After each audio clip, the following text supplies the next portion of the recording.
Juan Finn, obviously an athletic guy, likes to run the football, pretty good at passing too. What have you seen from him on film? What kind of challenges has he presented in the past? Yeah, I think he can run it any time he wants to, you know. Not as much designed quarterback run. I think we have to be ready for that. Makes a lot of plays with his feet in scrambling situations. I mean, that's when we really need to be aware of what he can do. But he has all the tools, makes all the throws, very, very capable. We'll go second row right. Delandis Rivals.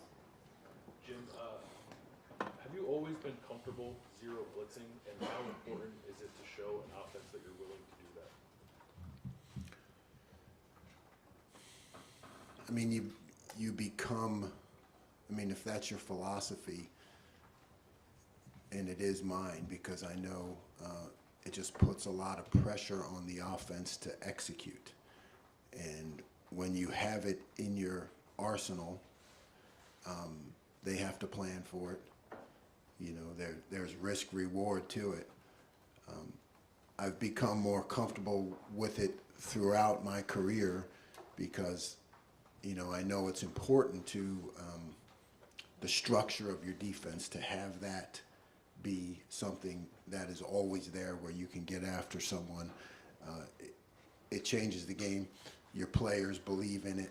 You know, you're talking about even if they get the ball off, making a lot of one-on-one tackles. But, you know, there's a lot of timing to it, and it's a practice, you know, where everybody kind of feels in sync. And if the ball does get out, it's that quick, make a tackle. So it's definitely part of my philosophy, and I guess you could say I've grown to it over the years. Front row right. Tim May, Letterman Row. Yeah, I want to get your reaction, Jim. There were two plays in that game that really stood out, and Bill just touched on one of them. The offensive linemen had set their feet, and then y'all had both linebackers step up into the A gaps. Are you sitting there watching that happen, going, okay, you know, this is what you're looking for? I mean, you know what I mean? Just kind of what's your reaction to a play like that? Yeah, you know, when it all comes together, it's a beautiful thing to watch. And you know, I don't really get to enjoy it in that moment as much as maybe the next day, because I'm trying to get ahead. You know, I'm already thinking ahead. But you know, it is a little bit you know, watching a plan come together and all the parts that go with it. And you know, because you call something, but the offense can really do anything they want. And then, you know, when it works, it's just you know, a lot of hard work, a lot of thinking, planning. You know, 10,000 hours kind of go into that one play. Yeah, and you know, go into that one play. So when it comes together, it's satisfying. But I don't get that much time to enjoy it, really. Yeah. You don't go yippee. No, yeah, right. And there's no yippee. But No. the flip side of that, Mike Hall, you know, 4th and 1, they're in midfield, they're going for it. I mean, is there a chance to stay in the game, whatever? He goes across the guard's face and then turns up and gets the, you know what I mean? That's an effort play, right? I mean, describe the two emotions you get from watching those two different plays. Yeah, yeah, that is definitely a well, he's a talented guy, but it's a effort and more of a habit. You know, it's really in those critical situations, unless you know you've dialed up something perfect, you fall back to your training and your habits, and that's like, you know, we've been talking about Mike Hall since I've got here, and he's just been doing that over and over again. So when it happens in a game, you're not surprised, because that's just the way he practices and plays. Thank you. Front row middle, Bill Rabinowitz, Columbus Dispatch. Another Mike Hall question. His quickness off the ball, how rare is that? And when did you really start to think this guy is something special, or potentially something special? I thought it the first time I saw him go full speed against talented offensive linemen, because you're right, it is rare. That first step is is very rare. There are a lot of talented guys, a lot of strong guys, a lot of athletic guys, but the ability to get off the ball, it's a split-second thing, and it's just something that some guys have. He has it. Three of his teammates described him as, or at least compared him to Aaron Donald. I don't know what you think of that. Can you comment on that? And also the fact that as well as you guys have played, there haven't been any turnovers. Is that an issue, concern, not a concern for you? I think where Mike goes is, he has tremendous potential. He earns everything he gets. I think, the sky's the limit in terms of where he can end up. Turnovers, takeaways, they're one part of the metric to being successful on defense. I think they come as guys get more comfortable in the system, and when you're more comfortable and you can see, the forest through the trees, and you're able to take more chances because you feel comfortable in the system. So I don't like it, but am I concerned? Yeah, I mean, I'm concerned about everything all the time. That's just one thing. I think back to I think it was 2012, first year we made a bowl game at Duke, which is great. We got 6 wins, and then Duke hadn't made a bowl game in a long time, and then we had to face Clemson and Florida State back to back when they were both at the top of their games. I think it's 2012. We had, in those 2 games defensively, we had 10 takeaways. We also gave up 100 points. So I mean, it was like it was we had 10 takeaways and gave up 50 points a game. I mean, how do you do that? So I mean, takeaways are just they're one part of the metric, but we review it with the team. We go over our goals. The thing about defense, it's a right now proposition. Either you stop them or you don't. That's the way I look at it.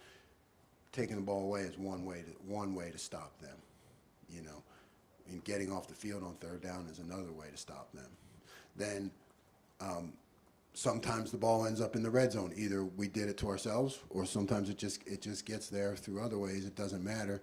Then it becomes the field goals, and I think we've been doing. That's one area we've been doing very well. So there are a lot of metrics. Takeaways one of them. We want that to be better.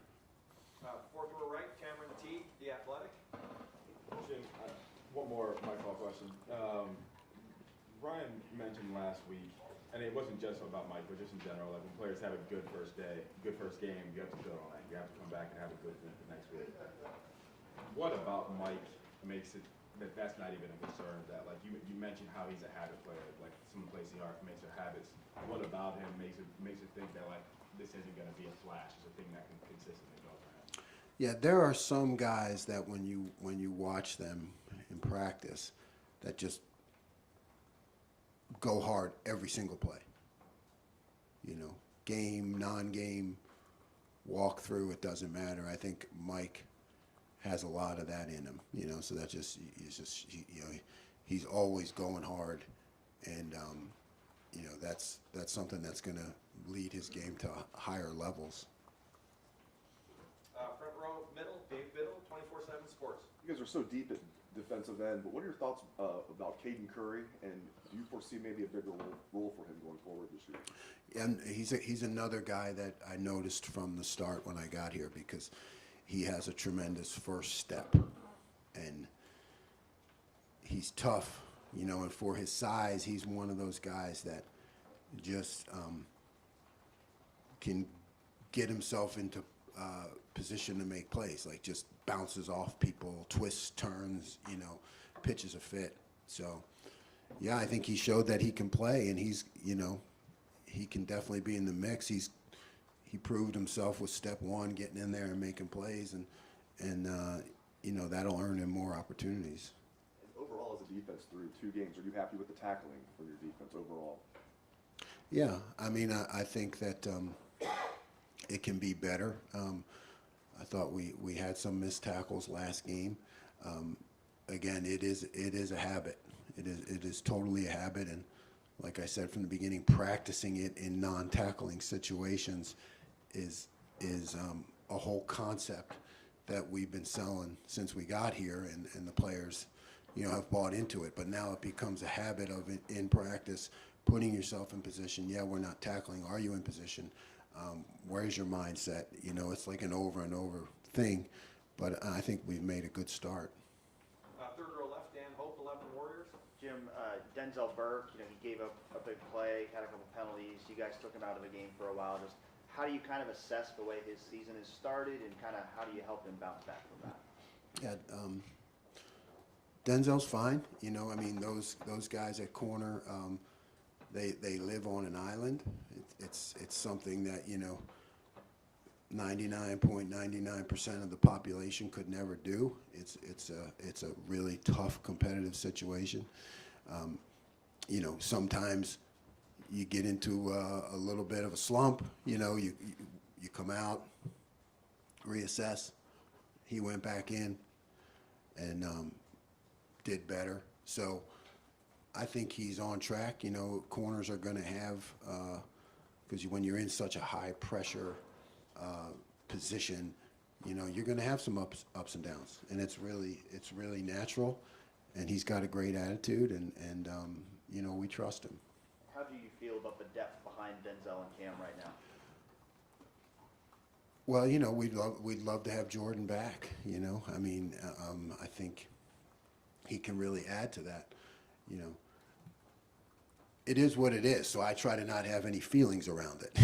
That's sometimes this is what it is, so it really doesn't matter how I feel. It is what it is, So we're working with the guys we have, and they're giving us everything that they have, and we're going to keep getting them better. Front row middle, Joey Kaufman, Columbus Dispatch. Jim, to follow up on Denzel, when you're, evaluating a rotation and when to take a guy out or whether to keep him in and let him work through stuff, what goes into that, and specifically in Denzel's case, what goes into that in the second quarter? Well,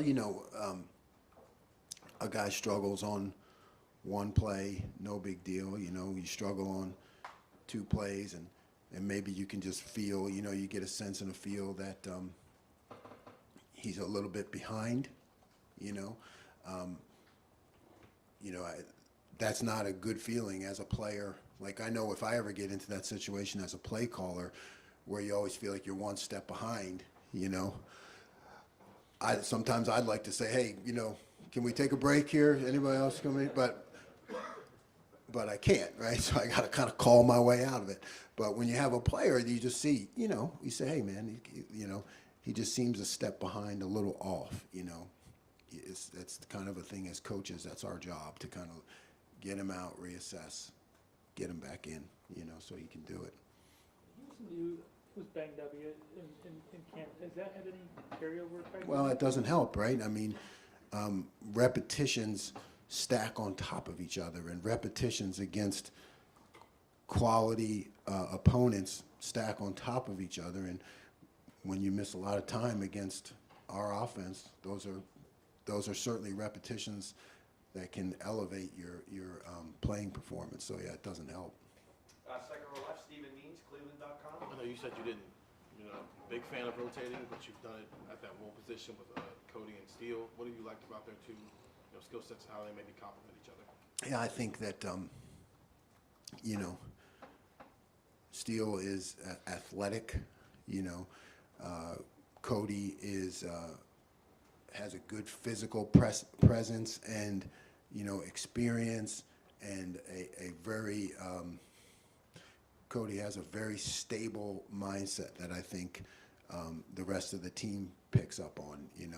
He can handle calls, checks, and just he brings that presence to the defense. So I like the fact that he's in that mix, and we got three guys really who can play right there. Just for the sake of, how do you feel about the depth behind those three guys, especially with a guy like C.J. Hicks? How's he kind of coming? Yeah. CJ's got great talent, a great attitude. He's young, so it's hard. Like when you get to the season and you get past training camp, and even halfway through training camp, you've made your decisions, and then you got to start getting those guys reps. So young guys, it's hard to get him quality reps in practice. I think he's going to have a bright career, but it's hard to get him in the mix right now. Got just a few more. Where are we going here? Fourth row, middle, Tony Gergman, Buckeye Huddle. Jim, are you surprised at all that you started rotating Cody? Like, did you set out to do that this season?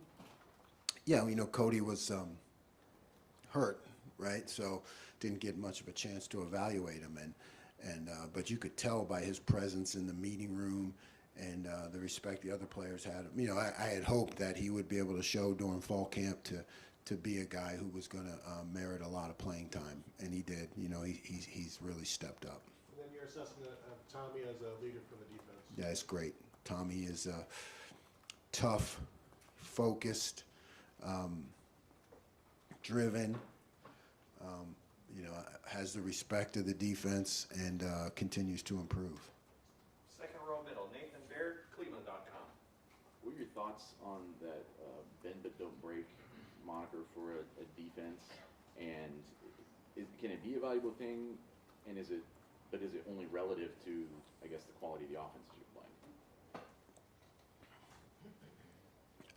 I don't like it. I don't like that. I mean, you know, I would never call a defense that I was associated with that. You know, like I said, to me, it's a right now proposition. You know, we go on the field. I go on the field with the mindset every time of getting the ball back to our offense as quickly as possible. So I never think about bending but not breaking. You know, it's tough to even switch into that mindset when we go up. You know, we have a lead, or you put some guys in the game. You know, I'm still always chirping to go out there and hold the line and stop them right now. It's a habit. It's a way of thinking. So, you know, I don't like that term. And going kind of building off of what Bill asked you earlier about the blitzing, is there a way, just as a philosophy, that the more you're blitzing and maybe being more creative and aggressive across the field at many positions, does it, you think, change the mindset on those plays where you're not blitzing? Does it bring, you understand what I'm saying? Is there a connectivity between them? Mm-hmm. I think your defense starts to believe in making plays, and your defense starts to believe in playing offense on defense. And that no matter what the situation is, you can set them back, get the offense behind the chains, create an advantage. So, yes, when you start doing that, blitzing, creativity, taking some chances, you make some plays, then I think the guys, yeah, they don't really think when they're out there, oh, we're blitzing, we're not blitzing. It's just a mindset that you're trying to develop on the defense, and that they're confident that they can do that. Great. Coach, thank you very much. Thanks, Coach.